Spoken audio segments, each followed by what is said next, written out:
నీలాంటి యువకులు రాజకీయాల్లోకి వస్తే మాలాంటి సామాన్యులకు ఎంత మేలు జరుగుతుందో చూపించావు బాబు. బాబు, వరదల పాలైన మా బ్రతుకులకింత నేణ్ణిచ్చాం. మా అందరి బాగు కోసం ఇంత చేశావు. నీ కోసం ఏం చేయడానికైనా మేము ఎప్పుడూ సిద్ధమే బాబు. అధికారంలో ఉండి నాయకులు చేయలేని పని అజ్ఞాతంలో ఉండి మీరు చేశారు. మీ సిద్ధాంతం నక్సలిజమా? హ్యూమనిజం. ఈ విషయంలో మీరేం చెప్పదలుచుకున్నారు? నిజాయితీగా సేవ చేయి, లేదా రాజకీయాల్లోంచి తప్పుకో. మీ కార్యాచరణ మంచిదైనప్పుడు మీరు రహస్యంగా ఉండడం దేనికి? మేము టెర్రరిస్టులం కాదు అని నిరూపించేదాకే తప్పదు. రాజకీయ నాయకుల గుండెల్లో సిద్ధార్థ పుట్టించిన ప్రకంపనం పెను మార్పుకు దారి తీసేలా ఉంది. ఎంతో నేర చరిత్ర ఉన్న పప్పు యాదవ్ లాంటి వాడే భయపడి నిధుల్ని సక్రమంగా వినియోగించడంతో ఇదే దారిలో నడిచి మిగతా ఎమ్మెల్యేలు, ఎంపీలు కూడా ప్రజా సంక్షేమం పట్ల శ్రద్ధ వహిస్తున్నారు. సిద్ధార్థ హెచ్చరికకు వెనుక ఏ అదృశ్య శక్తో ఉండి నడిపిస్తోందని అన్ని పార్టీల వాళ్లు ఎలక్షన్ మేనిఫెస్టోల్ని బూజు దులిపి ఆచరణలో పెడుతున్నారు. పోచమ్మా సార్, ఈసారి వాడు ఫోన్ చెయ్యగానే ట్యాప్ చేయండి. Okay sir. నా కొడుకు దొరకని చెప్తాను. ఆగండి ఆగండి ఆగండి ఆగండి. ఏంటి పప్పు, పనులు మానేసి అందరూ ఫోన్ కోసం వెయిటింగా? ఏయ్ సిద్ధార్థ, నువ్వు చెప్పిన పనులన్నీ చేశాను కదా, ఇంకా నా వరాన్ని నాకు అప్పగించేయి. మూఢ వస్తే 3 నెలల దాకా ముహూర్తాలు లేవట. అయితే ఓ పని చెయ్యి, నువ్వు అర్జెంటుగా నీ పదవికి రాజీనామా చేసి రాజకీయాల్లోంచి పర్మనెంట్గా తప్పుకో. రేయ్, ముక్కలు ముక్కలుగా నరికి పోగులు పెడతాను. వింటున్నాను కదా అని మీటింగ్ పెడుతున్నావా? ఓ గొంతు మారుతుందేంటి? అది కాదయ్యా సిద్ధార్థ, ఇప్పుడు నా పదవితో నీకొచ్చిన ఇబ్బంది ఏంటి చెప్పు? ఇబ్బంది నాకు కాదు, జనానికి.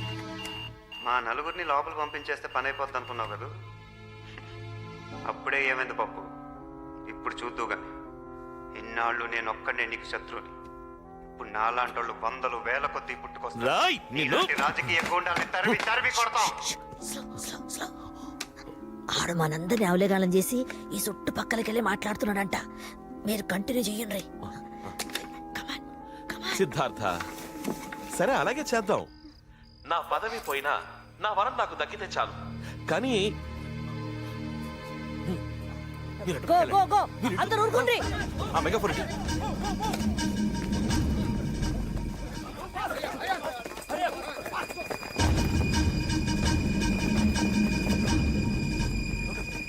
రేయ్ సిద్ధార్థ, లొంగిపో.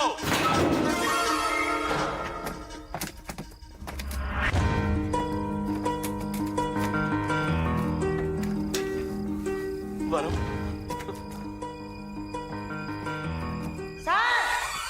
ఇక్కడ చూడండి. వీడి ఏకంగా పోలీస్ హెడ్ క్వార్టర్స్ కి బొక్క పెట్టాడు. ఇంతకంటే అవమానం ఉందా?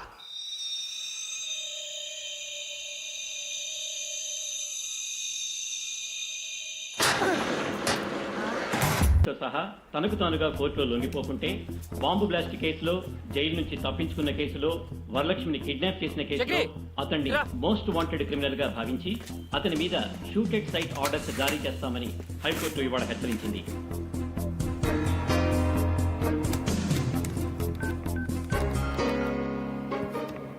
చెప్పరా. 48 గంటల లోపల లొంగిపోతే కనిపిస్తే కాల్చేమని హైకోర్టు ఆర్డర్స్ పాస్ చేసింది. ఆ బాంబ్ బ్లాస్ట్ గురించి వివరాలు తెలుసుకున్నారా? నానిగాని అడ్డం పెట్టుకున్న పప్పు యాదవ్ గాడే మనల్ని కేసు ఇరికించాడు. ఆ టైంలో వాడు వేరే కేసు మీద జైల్లో ఉన్నట్టు ఆధారాలు చూపించాడని రిమాండ్లో ఉన్న మన ఫ్రెండ్స్ చెప్పారు. రే, ఆ మొండి నానిగాడు నేను చంపడానికే బయటకు వచ్చానంట్రా. నువ్వు జాగ్రత్త. ఆడి సంగతి నేను చూసుకుంటా గానీ మనాలందరిని అలర్ట్ చెయ్యి. సరే.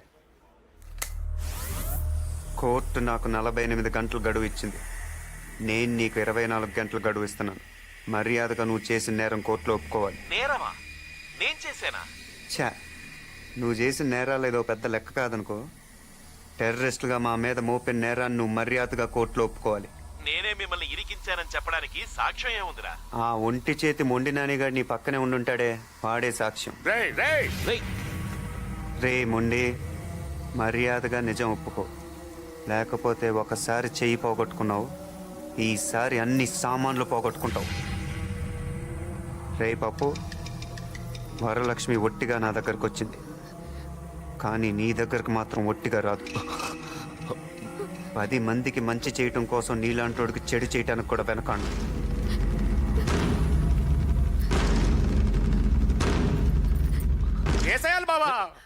హలో, ఇంకా నేను ఆగలేను. ఆడి తల తీసుకొస్తా. రే ఆగరా, వాడు మనకి దొరకడం సంగతి అలా ఉంచు. నువ్వు గనక వాడికి దొరికిపోతే మొత్తానికే ప్రమాదం. వద్దు బావా, నేను జైలు నుంచి వచ్చింది నీ కళ్ళలో భయం చూడ్డానికి కాదు, ఆనందం చూడ్డానికి. నేను వెళ్తాను. రే బావ జాగ్రత్త. అలాగే నువ్వు జాగ్రత్త. ఇందాక ఫోన్లో పప్పుతో ఏమన్నావు? మర్యాదగా కోర్టులో లొంగిపోమన్నాను. తర్వాత ఇంకేమన్నాను? అంతే కదా. లేదు లేదు, తర్వాత ఓహో, అదే నీ సరదా. ఒప్పుకోపోతే వరలక్ష్మి ఒట్టిగా రాదన్నాను. అంటే 6వ క్లాస్ పాస్ అయ్యావు, ఆ మాత్రం తెలీదా? ఇదే మాట 6వ క్లాస్ పాస్ అయ్యావు, ఇది వరకు ఎప్పుడూ అన్నావు.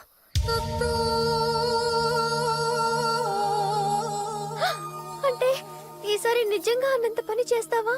నిజంగా అంటే అబద్ధంగా ఏమైనా చేశానా? లేదు లేదు, ఏం చేయలేదు. నువ్వు మరీ అంత చెడ్డోడివి కాదు కదా. మరీ అంత మంచోడిని కూడా కాదు.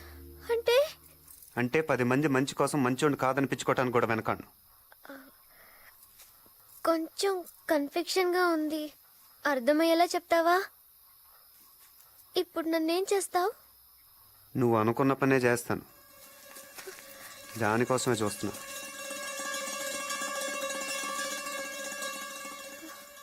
పప్పు దగ్గరికి వెళ్తావా? నిన్నే అడిగేది, పప్పు దగ్గరికి వెళ్తావా? ఓసారి అటు చూడు.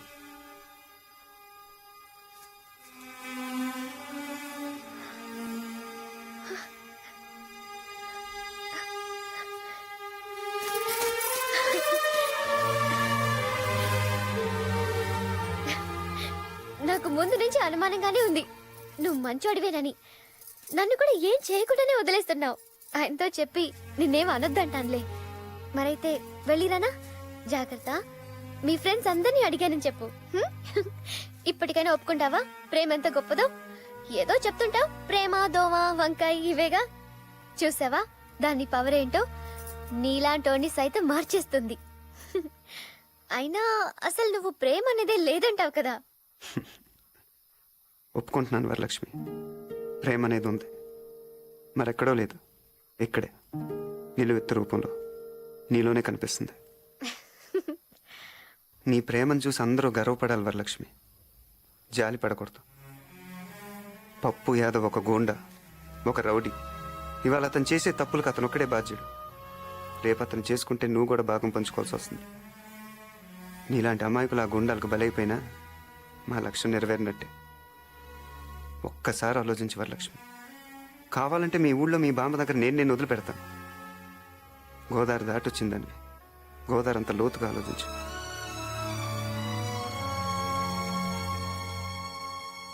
వరం వచ్చాయి, నువ్వు ఇటు వచ్చాయి వరం.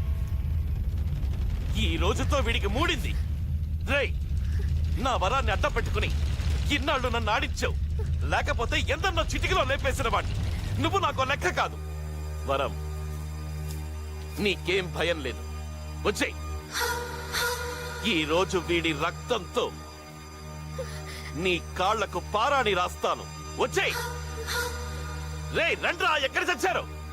ఈ రోజు గుమ్మ ముందే పాతి పెట్టాలి. వచ్చేయ్ వరం, వచ్చేయ్.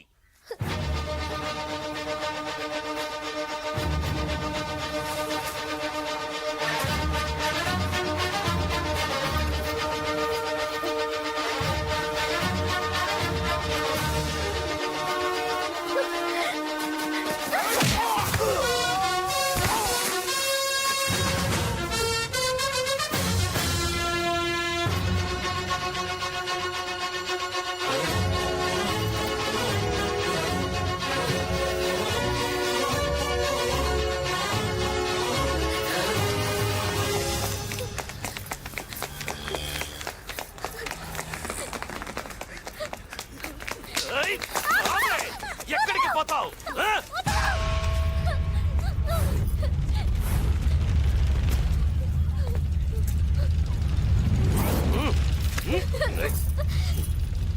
రేయ్, దీని కళ్ళ ముందే ఇది ప్రాణాలు తీయండిరా.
ఏయ్, వద్దు.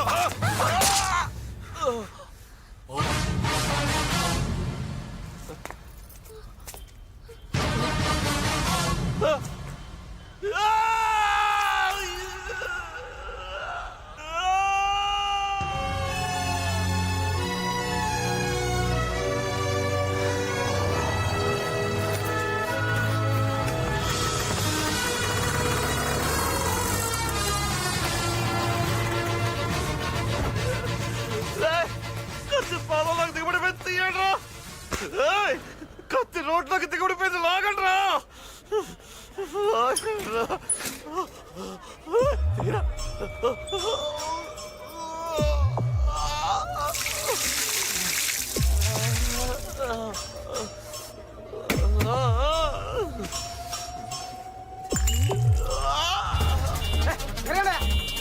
నీకే చెప్పేది వెళ్ళండి. వెళ్ళండి,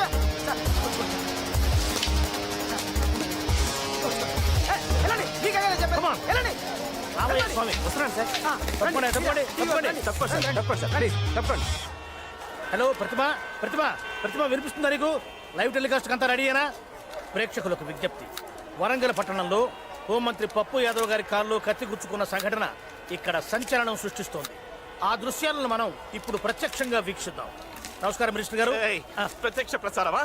అవును సార్. ఇదేమన్నా ఫ్లైఓవర్ ఓపెనింగ్? ఎందుకు ఇదంతా లైవ్ కవరేజ్? సరేవారు సార్, మీరు ఇప్పుడు ఆ దృశ్యాలు మనం ప్రత్యక్షంగా చూడబోతున్నాం. ప్రతిమ హోమ్ మినిస్టర్ గారి కారులో కత్తి గుచ్చుకోవడం వల్ల ఈ ప్రాంతం అంతా కూడా రక్తంతో తడిచిపోయింది. ఇప్పుడు హోమ్ మినిస్టర్ ఇచ్చుకున్న కత్తిని మనం స్పష్టంగా చూద్దాం. కెమెరా కత్తి మీద పెట్టవయ్యా. ఇది మోకాలయ్య స్వామి. హోమ్ మినిస్టర్ గారు ఆర్తనాదం, హోమ్ మినిస్టర్ గారు ఆర్తనాదం చేస్తున్నారు, బాధతో విలవెల్లాడిపోతున్నారు. ఇప్పుడు ఈ సంఘటన మీద ప్రజా స్పందన ఏమిటో మనం తెలుసుకుందాం. రాష్ట్రంలో లా అండ్ ఆర్డర్ పరిస్థితి ఎలా ఉందో మంత్రి గారి కాలు చూస్తేనే తెలుస్తుంది. కలియుగంలో ధర్మం ఒంటి పాద మీద నడుస్తుందని చెప్తారు, కానీ ఇక్కడ పరిస్థితి చూస్తుంటే నిజంగా ఒంటి కాలు మీద నడుస్తున్నట్టుంది. సిద్ధార్థ అమ్మాయిని తీసుకుని పారిపోతున్నాడండి. అప్పుడు అటో 10 మంది ఇటో 10 మంది రౌడీ వ్యధాలు వచ్చారండి. ఇంకేముందండి, బాగా కుమ్మి పడేశాడండి. మరి ఈయన రౌడీయే కదండి. మంత్రి గారు ఫేస్ క్లోజ్, ఫేస్ క్లోజ్. ఆ అమ్మాయిని తీసుకొని ఈయన పారిపోతున్నాడండి. అప్పుడు ఆయన ఊరుకుంటాడా, ఒక కత్తి అందుకొని కసిక్ర పాదంలో దిగేశాడండి. కాలు క్లోజ్ పెట్టు. నిజంగా కత్తిల పాదంలో దిగటం లైఫ్ లో ఫస్ట్ టైం చూస్తున్నానండి. ఇది నా అదృష్టంగా భావిస్తున్నాను. ఇతను క్లోజ్ పెట్టు, ఇతను క్లోజ్ పెట్టు. అంబులెన్స్ లో వైద్య బృందం వస్తున్నది. వారు ఇప్పుడు మంత్రి గారిని పరీక్ష చేసి మంత్రి గారి కాల్లో గుచ్చుకున్న కత్తి తీసేస్తారో కాలే తీసేస్తారో బ్రేక్ తర్వాత. తప్పకుండా డాక్టర్లు కొంచెం చోటివ్వండి. తప్పకండి. కత్తి లోతుగా దిగినట్టుంది. డాక్టర్లు ఇప్పుడు మంత్రి గారి కాలును శుద్ధి చేస్తున్నారు. డాక్టర్ గారు, పరిస్థితి ఎలా ఉంది? ఇప్పుడప్పుడే ఒక అంచనాకు రాలేకపోతున్నాం. Don't disturb. Don't worry sir, కత్తి తీసేస్తారు, కత్తి రాకపోతే కాలు తీసేస్తారు. ఓ గుణపం తీసుకురండి. గుణపమా? ఓహో, ఇప్పుడు గుణపం తీసుకొని మంత్రి గారు సిద్ధార్థ మీద పగ తీర్చుకోవడం కోసం బయలుదేరబోతున్నారు. అది పగ తీర్చుకోవడానికి కాదండి, మట్టితో సహా కాలు తీయడానికి. ఓహో, ప్రతిమ ఇక్కడ ఒక చారిత్రాత్మక సంఘటన చోటు చేసుకోబోతున్నది. ఇప్పటి వరకు మనకు వరంగల్ అంటే కేవలం కాకతీయులు మాత్రమే గుర్తొచ్చేవారు. కానీ ఇక నుంచి గోన గన్నారెడ్డి వారసుడైనటువంటి సిద్ధార్థతో పాటుగా ఇప్పుడు మొత్తం మట్టి గడ్డతో పాటు పెకలించబడబోతున్నటువంటి హోంమంత్రి పప్పు యాదవ్ గారి కాలు కూడా చరిత్రలో చోటు చేసుకోబోతున్నది. ఈ కాలే కాలు, ఈ అదృష్టమే అదృష్టం. ఇదంతా కళ్ళారా చూస్తున్నటువంటి మనం కూడా అదృష్టవంతులమే. కత్తి తీసేస్తే కాలు చరిత్రలో ఉంటుంది, కాలు తీసేస్తే కత్తి చరిత్రలో చోటు చేసుకుంటుంది. కత్తో కాలో కాసేపట్లో హాస్పిటల్లో చేరబోతుంది. అప్పటి వరకు చిన్న బ్రేక్. ఎంత పని అయిపోయింది బావా. నీ కళ్ళలో ఆనందం నింపుదామనుకుంటే నీ కాళ్ళు కత్తి దింపుతాడా? రా, ఇప్పుడు నేను చూపిస్తా ఆడికి మొండినానంటే ఏంటో అని. బాంబులతో ఆడు బద్దలు బద్దలు. మీ ఊరు వెళ్ళడానికి అన్ని ఏర్పాట్లు చేసింది.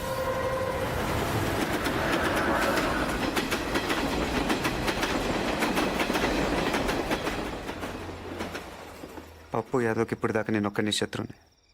ఇప్పుడు నువ్వు కూడా. అయినా నువ్వు మీ ఊరు చేరేలోగానే వాడిని కోటుగుమ్మ ఎక్కిస్తాను.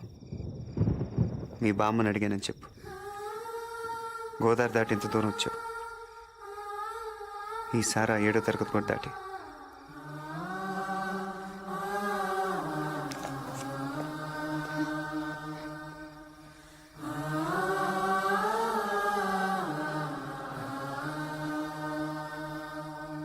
అయితే హాస్పిటల్లో మన మెడికల్ అందరినీ అలర్ట్ చేయండి. కాల్ పరిస్థితి ఏంట్రా?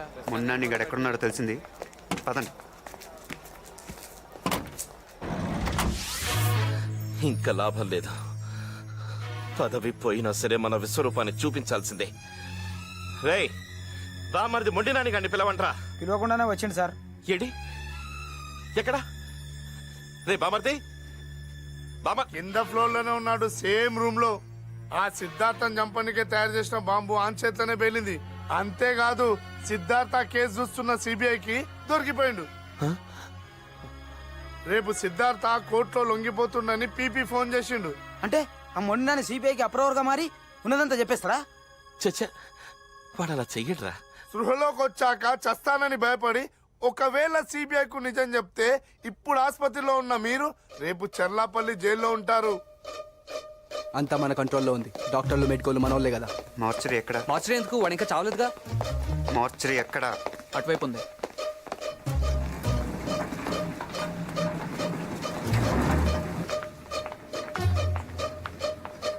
వీడి అచ్చం మొండని పర్సనాలిటీయే. తాగి అరెస్ట్ చేస్తున్నాడని పెళ్ళమే చంపేసిందంట. బాడీయే కాదు, బయోగ్రఫీ కూడా సూటే. అంత క్లియరేగా? రావచ్చా? ఐసీ ఎక్కడ? అటు నుంచి లెఫ్ట్.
నీ బావ కళ్ళలో ఆనందం చూడాలనుకున్నావు. ఆడ నీ కళ్ళల్లో చావు చూడాలనుకుంటున్నాడు.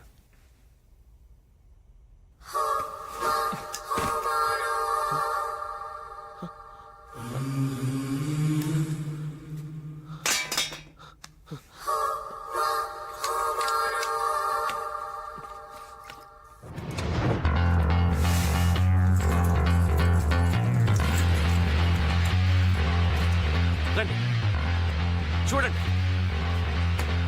వాడు మొండినాని కాదు, ఎవరిదో శవాన్ని పెట్టారు.